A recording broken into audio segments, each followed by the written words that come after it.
After the Persian army was beaten back at the Battle of Marathon, Darius' invasion of Greece was repelled.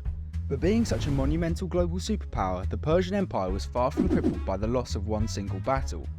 In no time at all, Darius the Great was recovering from the shock defeat and preparing another invasion force to continue his western conquest. In June 486 BC, an unforeseen problem sprung up in Egypt that completely diverted the Great King's attention. Fed up with the oppression of their Persian masters, the Egyptian people rose up in a sudden revolt. This played perfectly into the hands of the Greek cities. They knew that the Persians would be coming back, and withstanding the might of an empire had taken a considerable toll. They needed time to prepare, and the Egyptian revolt provided the perfect opportunity to do just that. In that same year, another tragedy was looming in the heart of the Persian Empire. Darius had been preparing a monumental army to renew his Greek invasion, but had been forced to change target. At the age of 65, Darius was an aging king, and in the autumn of 486 BC, he died on the long march to Egypt. Fortunately for the security of the great empire he left behind, his successor was prepared and ready for the power that was bestowed upon him. His son Xerxes was strong, smart, handsome, and took quickly to his new position of supreme power. He took control of the Persian army and quickly put an end to the Egyptian uprisings. This cleared the Persian Empire to focus on the next piece of unfinished business. Xerxes was now able to turn his attention back to punishing Athens once and for all, and this time he was determined to conquer all of Greece. The first Persian invasion force was large for the time, with 25,000 soldiers marching at the summons of King Darius. But Xerxes summoned an army so big that the likes had never been seen before. 10,000 immortals formed the most formidable core in the fighting force. They were the elite of the army. They always had 10,000 members, so if any fell in battle, replacements were promoted immediately, creating a sense that they were impossible to defeat. But Xerxes was determined that the second invasion could not fail, and more men wouldn't be enough to guarantee a successful mission. He commissioned a canal built through the Athos Peninsula to bypass more dangerous waters with his fleet, had the Hellespont bridge with pontoons, and had roads and supply lanes formed through the wilderness of Thrace and Macedonia. But the Greek cities were not sitting idly by waiting for destruction to descend upon them. 70 of the city leaders met to discuss how to deal with the looming threat and form a coalition of defence. Sparta finally agreed to dedicate the full might of their well-trained and formidable army. Athens had been building their fleet under the leadership of a man called Themistocles, quickly amassing over 200 triremes. In 480 BC, the scene was set for one of the most legendary wars in all of ancient history, as the Persian army began their march across the Hellespont, through Thrace, and west into Macedonia. Meanwhile, the coalition of Greek cities were having difficulty deciding where would be best to stage their defence, a decision that would decide the fate of ancient Greece. They settled on a plan to give the Spartan army responsibility for holding a narrow mountain pass at Thermopylae, whilst the Athenian fleet sailed to Artemisium to block the Persian navy. It would seem that Spartan timing of no going to war festivals was cursed, and just as news reached Greece that the Persian force was approaching Mount Olympus itself, the Spartan Conair festival was again beginning. A compromise would have to be found. 300 of Sparta's most experienced soldiers marched to Thermopylae, led by the Spartan king Leonidas, and they marched under the weight of a gloomy prophecy. They had received word from an oracle that Sparta would be destroyed, or they would have to mourn the death of a king. The message was clear: Leonidas could not and would not retreat. On the way, their ranks swelled, with 7,000 other Greek hoplites from cities that would face destruction if the Persian army got past Thermopylae and into the Greek mainland. They soon arrived and chose a strong position here at the middle gate. Flanked between water and sheer mountains, the force was able to completely block the Persian route towards Athens and Sparta. The only problem was a single narrow path that led around the rear of the army. Though too small for Xerxes to manoeuvre his whole force past the defenders, if the pass was discovered and any soldiers outflanked Leonidas, he would surely be destroyed.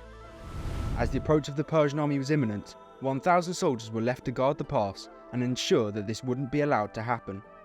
It didn't take long for the Persian force to arrive at Thermopylae, and when ambassadors demanded that Leonidas and his men lay down their arms, the response was, "Come and get them." For 4 stormy days, the Persian king waited, not committing to a full assault. On the 5th day, Xerxes attacked. So many arrows rained down on the Greek phalanx that they blocked out the sun, but the Spartan soldiers boasted that they were happy to fight the battle in the shade. Next, 10,000 infantrymen from the Persian army were ordered to charge the phalanx, hoping to overwhelm the Spartans. But this plan too failed. Bodies quickly piled up as the front line became a massacre. Rows and rows of Persian soldiers surged forward to their death, as the Spartan line seemed unbreakable. As the day stretched on, the Greek soldiers came face to face with their toughest challenge yet. The elite immortals marched into the pass. Every Greek soldier was ordered to take up position at the front line. The fighting was a frenzied, chaotic bloodbath. Leonidas would order his troops to flee in fake panic, then reform the line in an instant and hack down any attackers that had fallen for the ruse. Worried about losing his elite force too early in the campaign, Xerxes ordered the immortals to retreat. Against overwhelming odds, Leonidas had survived the first day at Thermopylae, but on the second, a twist of fate would destroy all hope of Greek victory. As Leonidas and his defenders were holding off another day of unrelenting attacks, a Greek traitor went to Xerxes with the location of the narrow path that outflanked the Greek phalanx. The 10,000 immortals were once again sent into action, but this time they were dispatched into the secret mountain pass to get behind and attack Leonidas from the back. The 1,000 guards positioned on the pass were quickly defeated. Leonidas began to order the immediate retreat of almost all his troops. 300 Spartans and 1,000 Greek hoplites would be the only Greek soldiers left to protect the retreating army. The final stand was legendary. Hordes of Persian soldiers were forced to crash down onto the Greek phalanx. The small Greek force was overwhelmed, their spears splintered and Leonidas himself dead. 20,000 casualties were inflicted on Xerxes' army, compared to just 4,000 Greek. But this wasn't nearly enough to stop the Persian invasion, and the path was now finally clear to march on Athens. Leonidas' head was impaled on a stake and driven into the side of a road, a reminder to all what it meant to stand in the way of the King of Kings. Grudgingly, the Athenian people came to realise that any hope for saving the city was lost, and the immediate evacuation of the city began. Almost every citizen was safely evacuated to the island of Salamis, and at the end of 480 BC, Athens was invaded for the first time in history. Now the coalition had to find a new base to set up defences, and they agreed on the Isthmus of Corinth. This would block the Persian army from entering the Peloponnese, where Sparta, Corinth and Argos called home. As the land army worked on setting up defences, Themistocles was engineering a genius strategy to lure the Persian fleet into a trap. He ordered the full allied fleet to concentrate around the island of Salamis, rather than retreating further towards the isthmus. Xerxes was reluctant to begin an attack on the well-defended land force, so chose to engage in a sea battle at Salamis instead. Xerxes set up on the high cliffs to watch what he believed would be the final crushing blow, sealing his conquest of the west, and Egyptian ships were dispatched to block the straits that were the only chance of escape. However, the Battle of Salamis did not go to plan. As the Persian fleet moved in for the kill, the narrow straits proved impossible to navigate with such a large force. Their own ships crashed into one another and chaos ensued. Themistocles used the mayhem as an advantage and ordered the Greek fleet to attack. 200 ships were lost, and the rest were forced to retreat all the way back to Asia Minor. With seeing that any quick route to victory lay destroyed at the Battle of Salamis, Xerxes chose to leave the front line and return to Sardis, and once again Mardonius was left in charge of his second invasion of Greece. Mardonius still had a huge land force under his command, and occupied most of Greece, including Athens. Tensions among the Greek coalition quickly began to rise.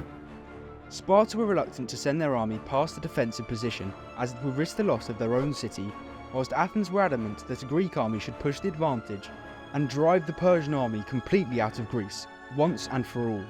Finally, they were able to come to an agreement.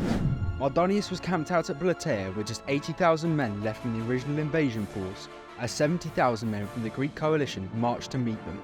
They set up camp on a high hill above the Persians, just like at Marathon, but the Greek force were the first to make a mistake. After being tormented by Persian cavalry, they chose to reposition at a point on a smaller hill where they could guard their supply line. However, this half retreat was a complete disaster. Choosing to move under the cover of darkness, some groups got lost and wandered away from the army. As Mardonius woke, he could see fragmented and disordered battle lines spread out over the opposing hills. He chose to strike now. Every unit in the Persian army was ordered to begin their attack. They chose to focus on the Spartans, now isolated from the rest of the Greek coalition. Archers rained down arrows on the phalanx and the two forces collided. The Spartan phalanx pushed on and on, slaughtering men and continuing to push the great Persian force back. Mardonius himself, commander of the Persian army and cousin to the king, was killed in the slaughter. He fell in battle along with 50,000 Persian soldiers, and the rest were forced to flee for their lives, all the way out of Greece and back across into Asia Minor. The Greek army had won, and finally rid Greece of their foreign invaders once and for all. The second and last invasion of Greece by the great Persian Empire was over.